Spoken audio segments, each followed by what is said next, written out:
మనం చేసే పనులు మనకు నచ్చితే చాలు, వాళ్ళేమనుకుంటున్నారు వీళ్ళేమనుకుంటున్నారు అని ఆలోచించక్కర్లేదు. ఈ వీడియో పూర్తిగా చూసి నచ్చితేనే సబ్స్క్రైబ్ అండ్ లైక్ చేసేసేయండి. ఈ భూమి మీద ఉన్న ప్రతి మనిషి వాళ్ళకి నచ్చిందే చేద్దాం అనుకుంటారు. అది వాళ్ళు చేసే వర్క్ అయినా, వాళ్ళు వేసుకునే బట్టలైనా అన్నీ వాళ్ళకి నచ్చినట్టే చేయాలనుకునే ప్రతి మనిషి ఒక్కదాని గురించే వెయిట్ చేస్తారు. బయట సొసైటీ మనల్ని ఏమనుకుంటుంది అని. నిజమే కదా! మీ ఇంట్లో ఏమైనా గొడవ జరిగితే 10 కళ్ళేసుకుని చూసే జనం, వాళ్ళ ఇంట్లో గొడవ అయితే తలుపులేసుకొని మరి గొడవ పడతారు. అదే కొంచెం నోరున్న వాళ్ళైతే ఇంక చెప్పక్కర్లేదు. మన మీదే రిటర్న్ గొడవ పడతారు. అందరి కళ్ళు మా మీదే, మా ఇంటికే చూస్తారు అని చెప్పేసి మరి వాళ్ళేం చేస్తున్నారో వాళ్ళు ఆలోచించక్కర్లేదు. వాళ్ళకసల అది తప్పే కాదు. దీన్ని బట్టి మీరు చెప్పండి, సమాజం మారాలా? మనం మారాలా?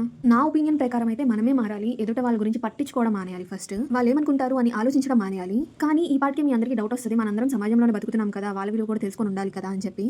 కానీ మీరొకటి మర్చిపోయారు. సొసైటీలో ప్రతి ఒక్కళ్ళకి మన ఇంట్లో జరిగే ప్రతి సిట్యుయేషన్ గురించి మాట్లాడుకునే రైట్ మనం ఇవ్వలేదు. మన డెసిషన్ వాళ్ళ చేతిలో పెట్టలేదు. మన ఇంట్లో జరిగే గొడవ గురించి 10 మందికి చెప్పమని మనం చెప్పలేదు. మన ఇంట్లోకి తొంగి చూడమని కూడా మనం చెప్పలేదు. మన గురించి జడ్జ్‌మెంట్ పాస్ చేయమని కూడా మనం ఇవ్వలేదు. వాళ్ళందరూ వాళ్ళ ఎంటర్‌టైన్‌మెంట్ కోసం చేస్తున్నారు ఇవన్నీ అంతే. కానీ మనకు బుర్ర ఉండాలి వాళ్ళ గురించి పట్టించుకోవాలా, పట్టించుకోకూడదా అని. మీ ఒపీనియన్ ఏంటో కామెంట్ చేయండి. బాయ్.